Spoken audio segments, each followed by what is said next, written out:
Langsung saja kita tergabung dengan Romo Faris Jebada, Pastor Bidang Sejarah Gereja, langsung dari Roma, Italia. Selamat siang waktu Indonesia, Romo Faris, bagaimana kabar Anda? Selamat siang Mbak Megi, waktu Indonesia. Selamat pagi, waktu Roma, Vatikan.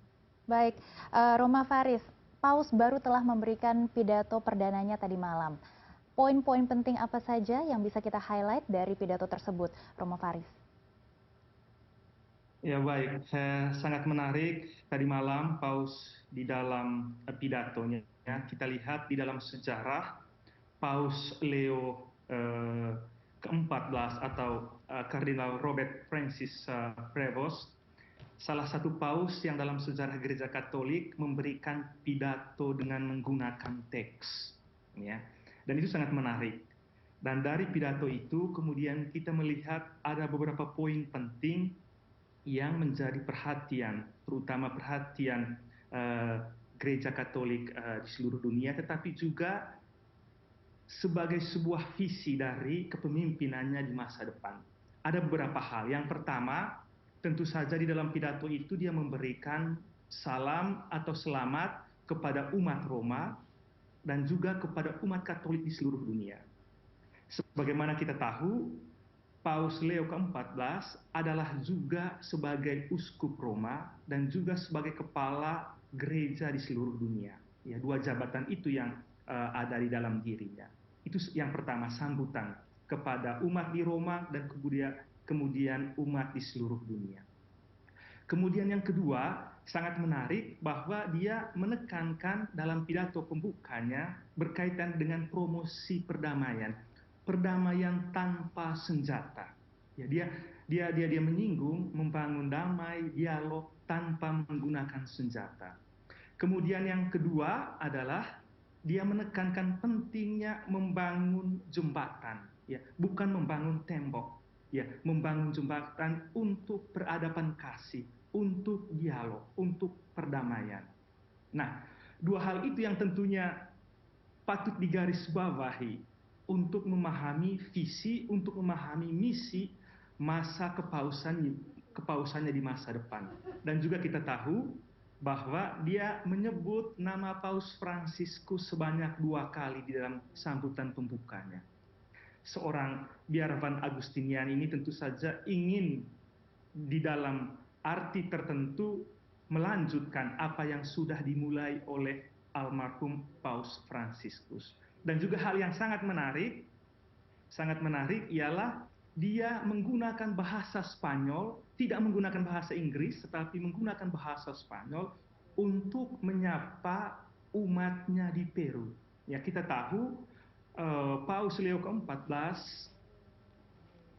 sudah berada di Peru ya lebih dari 20-an tahun melakukan misi di Peru sebelum dia dipanggil oleh Paus Fransiskus ke Vatikan. Ya, kurang lebih seperti itu hal yang bisa digarisbawahi di dalam sambutan pembuka Paus Leo ke-14 tadi malam di balkon Basilika Santo Petrus Vatikan. Baik Romo, bisa Romo ceritakan sedikit tentang latar belakang Paus baru, apa yang menonjol dari pribadi dan juga visi pastoral beliau? Iya, sangat menarik. Di dalam sebuah wawancara sebelum konklav, sebuah media TG Uno Italia mewawancarai beliau. Kemudian menarik bahwa dia memulai narasi kehidupannya, narasinya sebagai seorang kardinal dari masa kecilnya, dari pengalamannya di rumah. Dia menceritakan ketika dia kecil di Amerika, bagaimana dia melihat ibunya, ayahnya begitu aktif di gereja paroki, ya, aktif dalam bergereja. Dan dari sanalah kemudian tumbuh benih panggilan seorang Robert Francis Prevost untuk menjadi imam.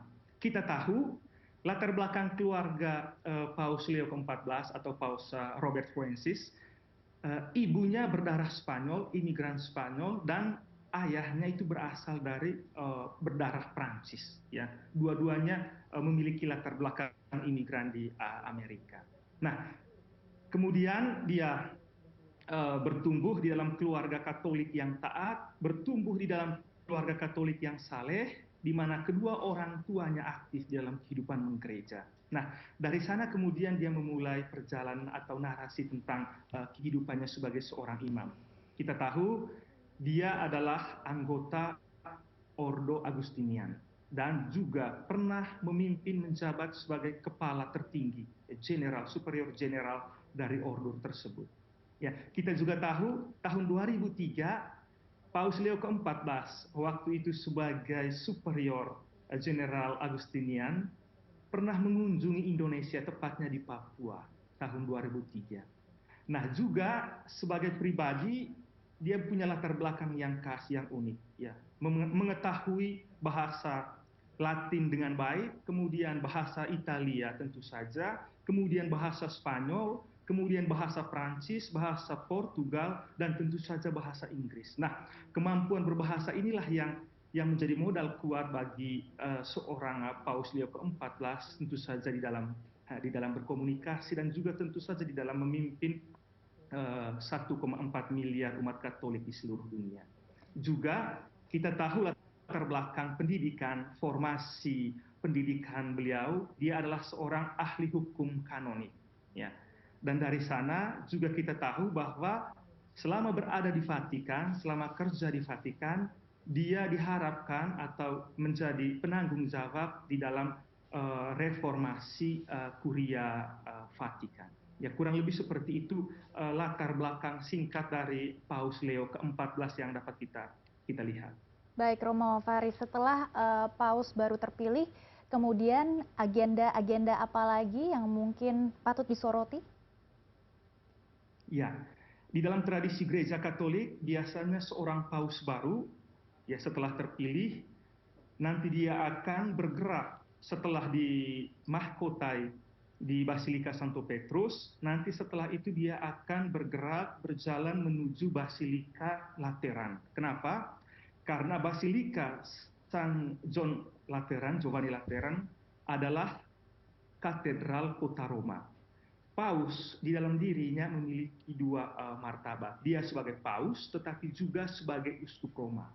Sebagai paus, dia berkedudukan di Vatikan, penerus Santo Petrus, dan sebagai uskup Roma, dia memiliki katedra, memiliki kursi di Basilika San Giovanni Lateran, San John Lateran. Sehingga di dalam beberapa hari ke depan kita akan melihat secara tradisional akan ada sebuah prosesi dari Basilika Santo Petrus menuju Basilika Lateran melalui jalan utama kota Roma. Tetapi sebelumnya kita akan melihat beberapa mungkin kunjungan atau beberapa hal yang dilakukan oleh Paus yang baru. Tetapi yang menarik tadi malam, hal yang menarik yang unik yang dilakukan oleh Paus yang baru ini adalah begitu selesai berada di balkon Basilika Santo Petrus, secara diam-diam dia turun menyapa umat yang ada di alun-alun Santo Petrus.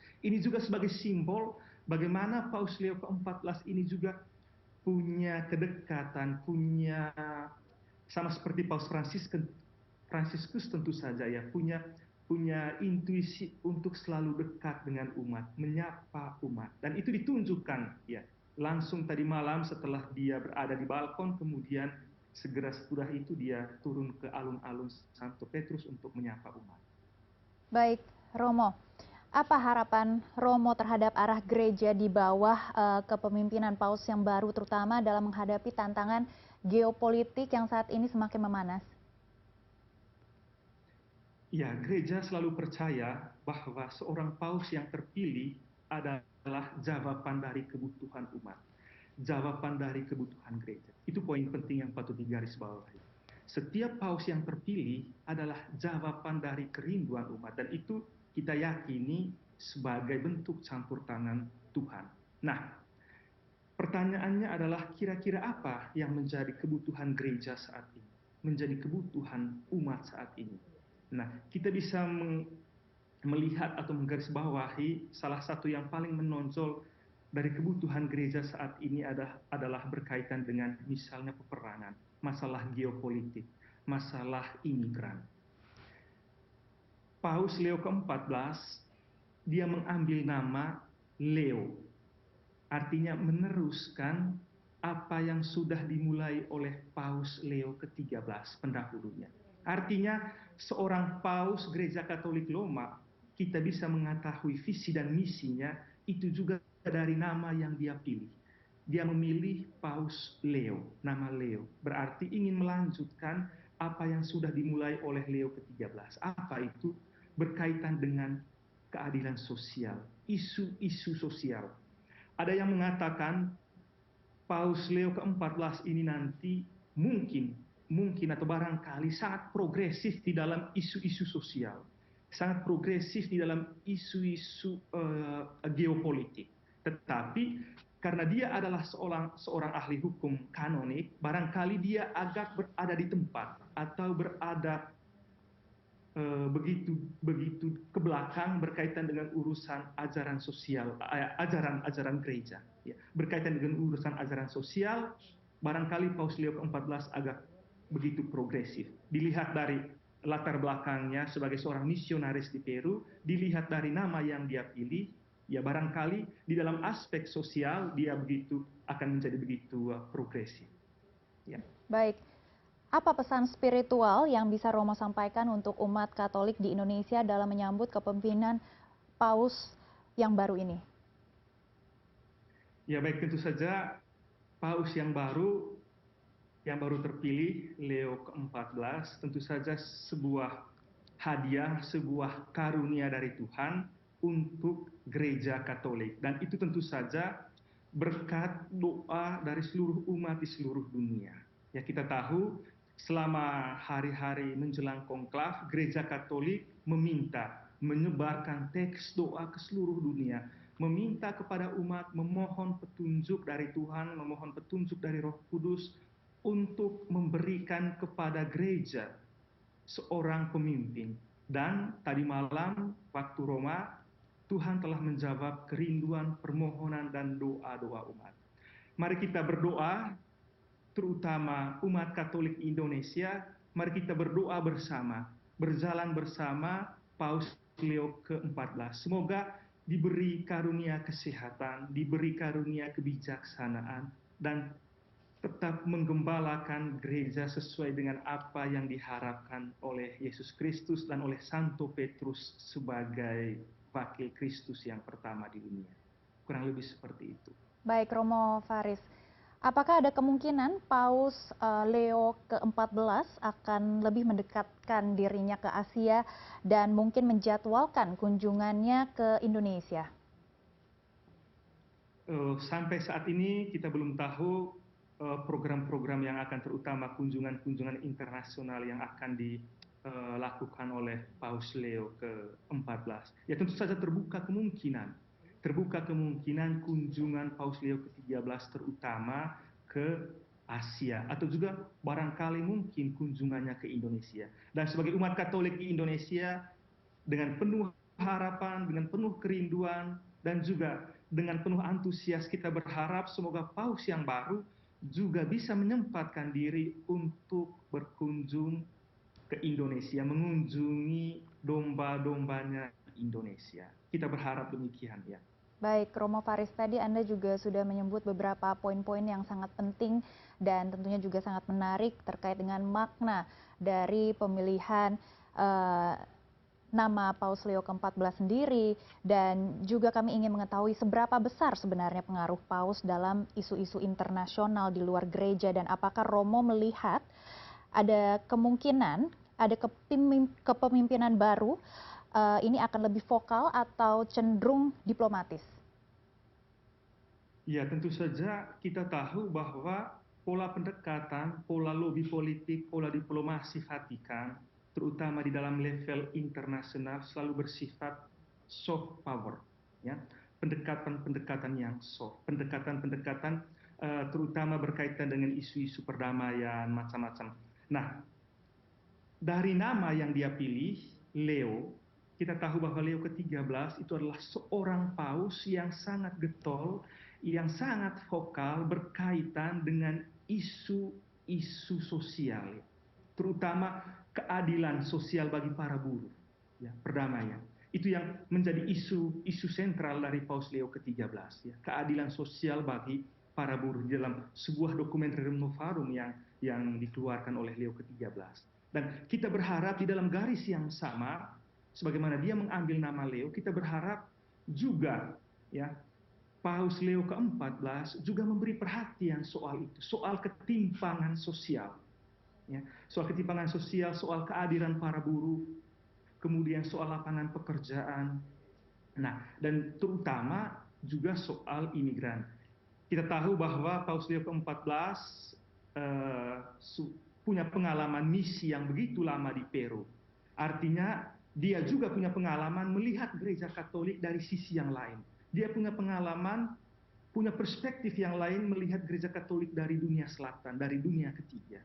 Kita berharap pengalaman-pengalaman umat dari dunia ketiga, pengalaman-pengalaman umat dari dunia selatan juga menjadi bagian penting atau menjadi fokus utama dari perhatian atau diplomasi politik Paus Leo ke-14 di masa-masa yang akan datang. Dan tentu saja sebagai seorang yang berasal dari Amerika Serikat, tentu saja dia memiliki posisi tawar yang sangat tinggi, ya, untuk melakukan diplomasi politik, terutama di level global berkaitan isu perdamaian, keadilan sosial, dan juga isu-isu lain seperti isu imigran dan dialog. Baik, Romo, di tengah meningkatnya polarisasi dan juga intoleransi, apa harapan Romo agar Paus baru bisa memperkuat dialog antar iman dan juga perdamaian lintas agama? Ya baik, tentu saja sebagaimana sudah kita lihat di dalam sambutan pembuka Paus Leo ke-13 tadi malam dari Balkon Basilika Santo Petrus, salah satu poin yang dia garis bawahi adalah soal dialog. Ya. Membangun jembatan bukan membangun tembok. Ya. Kita berharap semoga sambutan ini juga memberi aksen yang begitu kuat di dalam masa kepemimpinannya di masa yang akan datang. Dalam arti membangun perdamaian, membangun jembatan, membangun dialog, terutama dialog lintas agama. Kita berharap apa yang sudah dimulai oleh Paus Fransiskus, dialog lintas agama, sebagaimana juga kita lihat, kita alami ketika Paus Fransiskus berkunjung ke Indonesia, menekankan aspek dialog lintas agama, kita juga berharap Paus Leo ke-14 nantinya juga memberi perhatian yang sangat penting untuk hal ini, terutama di tengah polarisasi antara ya kelompok-kelompok ataupun kelas-kelas ataupun agama-agama. Paus Leo ke-14 diharapkan memberi jawaban, memberi respons terhadap kerinduan itu. Kurang lebih seperti itu. Baik, kami akan terus memantau dan juga mengikuti agenda-agenda Paus Leo ke-14. Terima kasih Romo Faris yang sudah bergabung bersama kami di CNN Indonesia News Hour. Terima kasih.